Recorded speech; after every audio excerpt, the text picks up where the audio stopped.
This weekend, is Memorial Day weekend.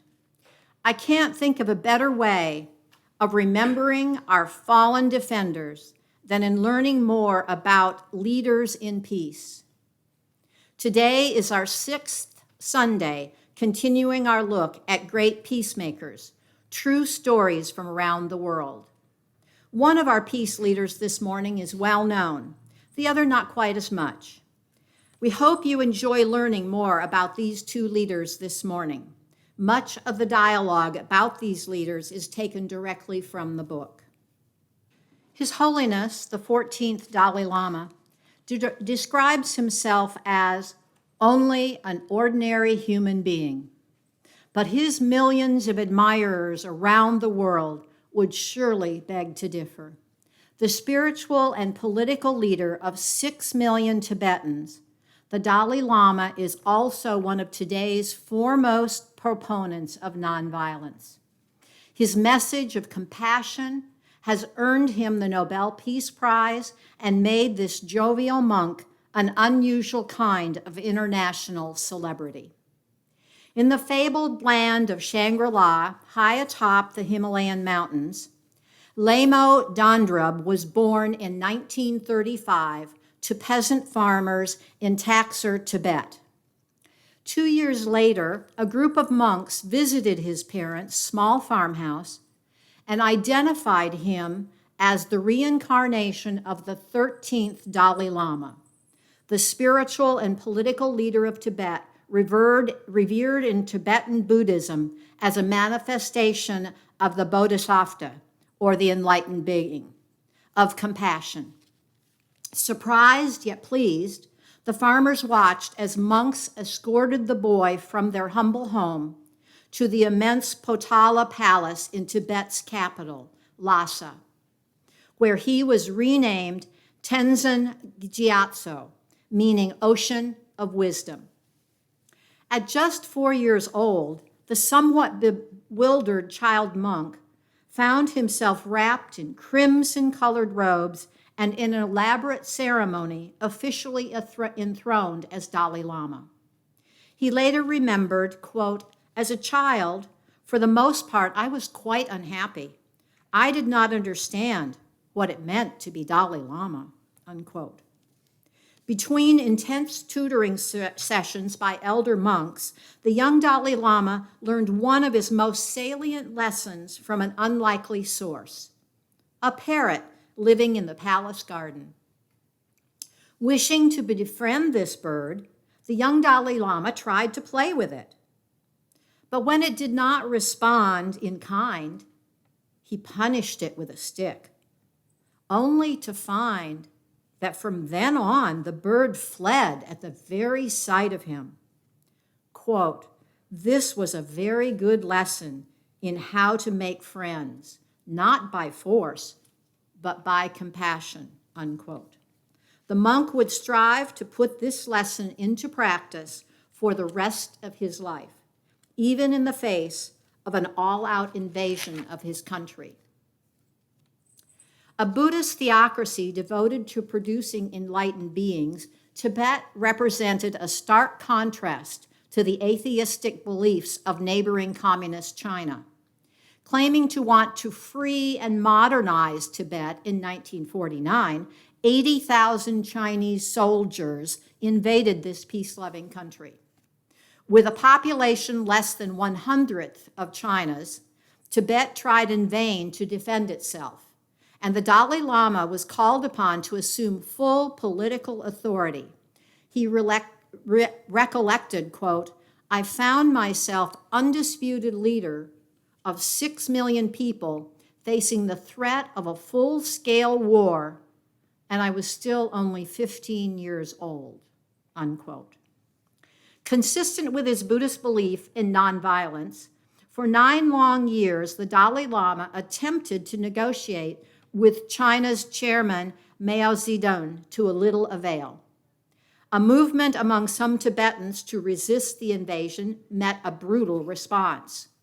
According to a report by the International Commission of Jesuits, China tried to squelch the resistance through horrific methods such as beheading, burning, crucifixion, vivisection, burying alive, and tearing out prisoners' tongues to prevent them from voicing support for the Dalai Lama.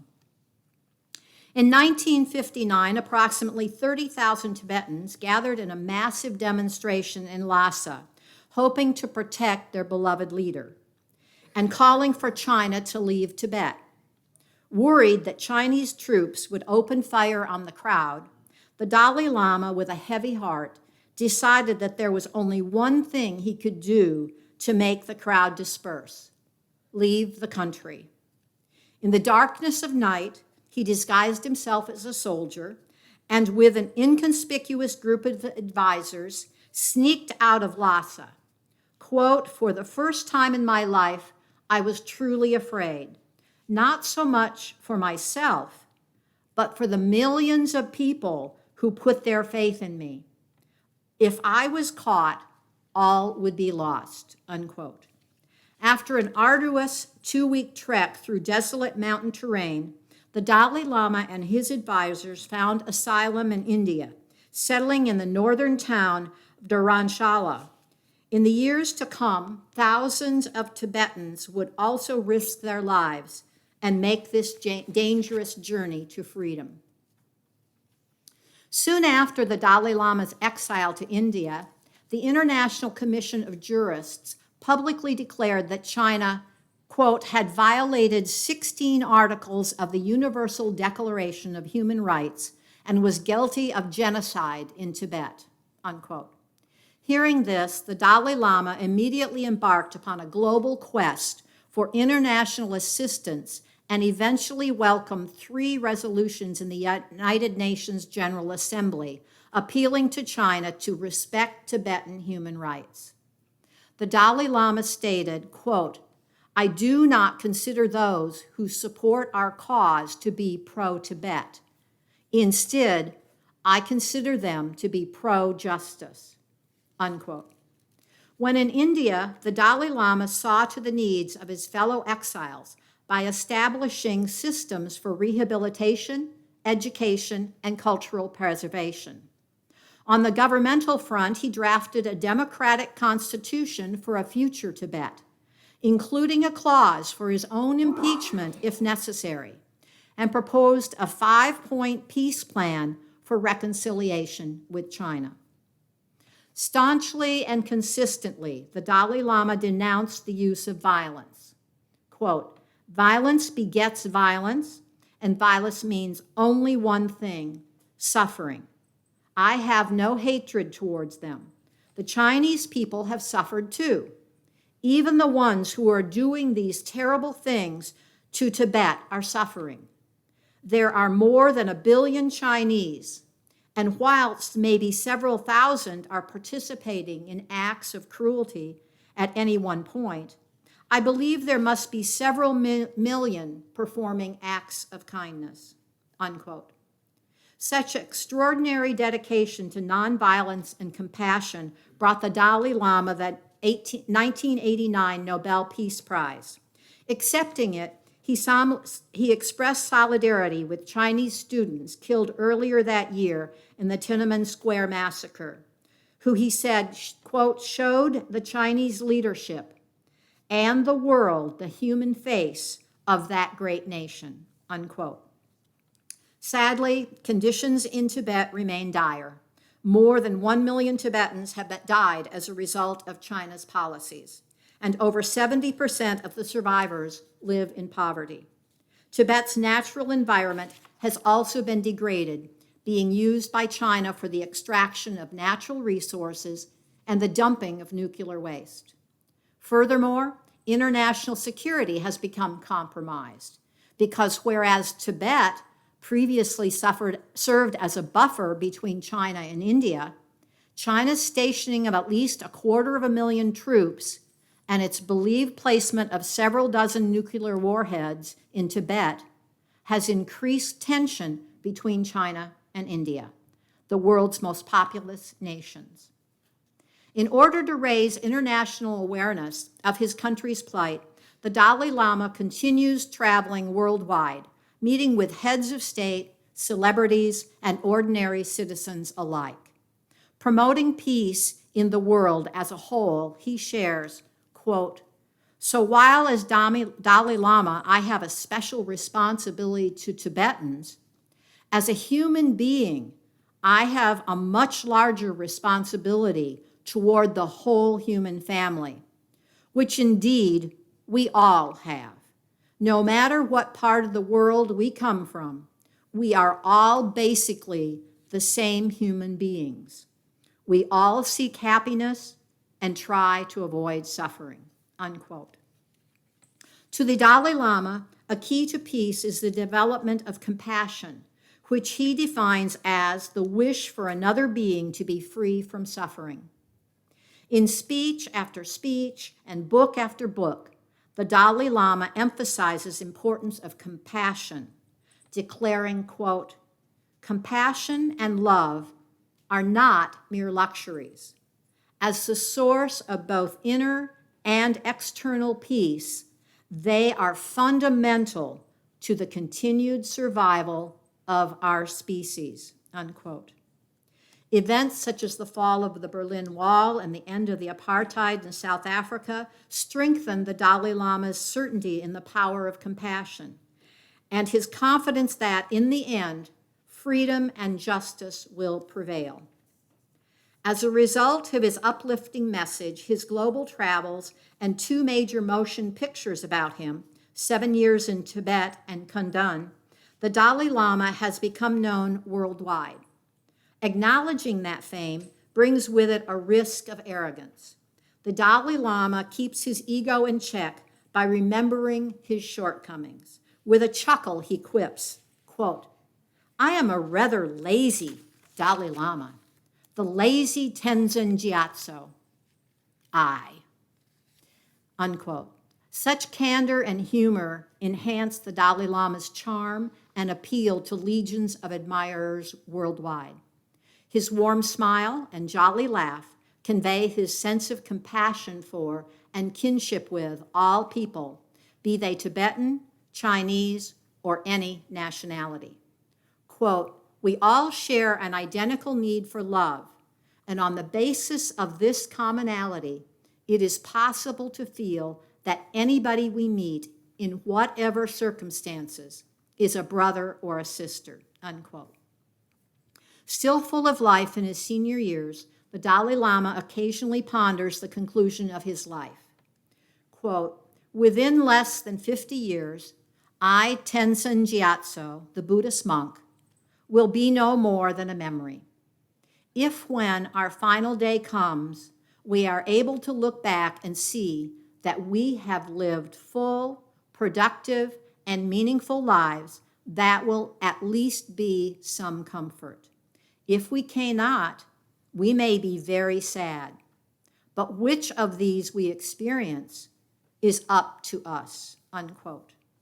One of today's most illustrious living peacemakers, the Dalai Lama serves as a beacon of hope to millions of people throughout the world.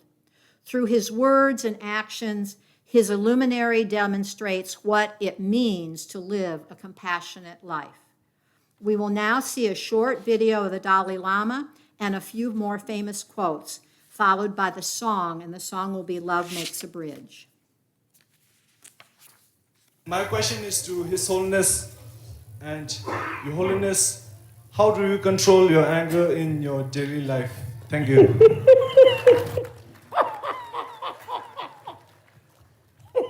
When I got angry, shouting.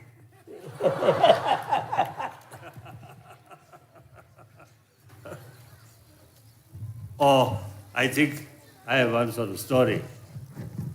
1950, I think around 56, 57, 58. Say, I used the old car which belongs to 13th Dalai Lama. So sometimes you see that car broken. So then one driver who come from Kalimpong, from India, who drive. So one day, some sort of damage. under the car. So he sort of repairing. No?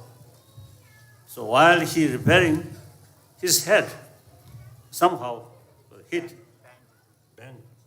So then he lost his temper. Then further bang, bang, bang, bang. What use that? The very reason he lost temper is something hit. Then further hit by himself is foolish. I think you should, so I think many cases, firstly, you see, you develop some sort of unhappiness. Right?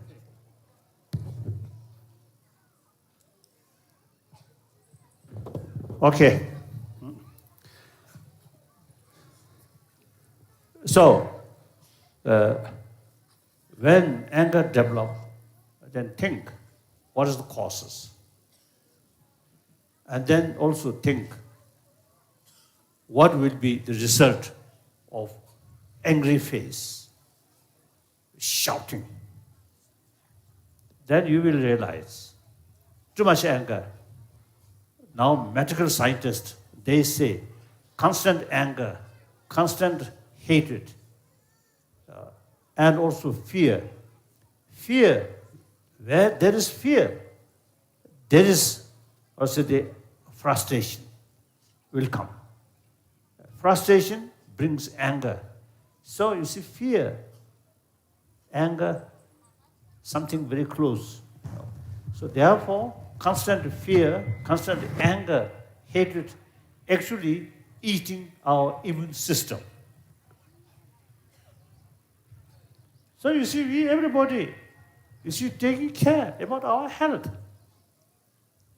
So, in order to have healthy body, healthy mind, that means calm mind, is very important. So, anger is destroyer of calm mind.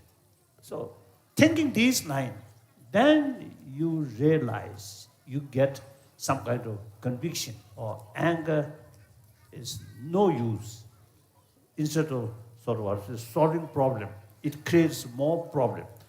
Then continuously thinking this line, then eventually that kind of thinking become habit of your own mind. So that's the way to reduce anger.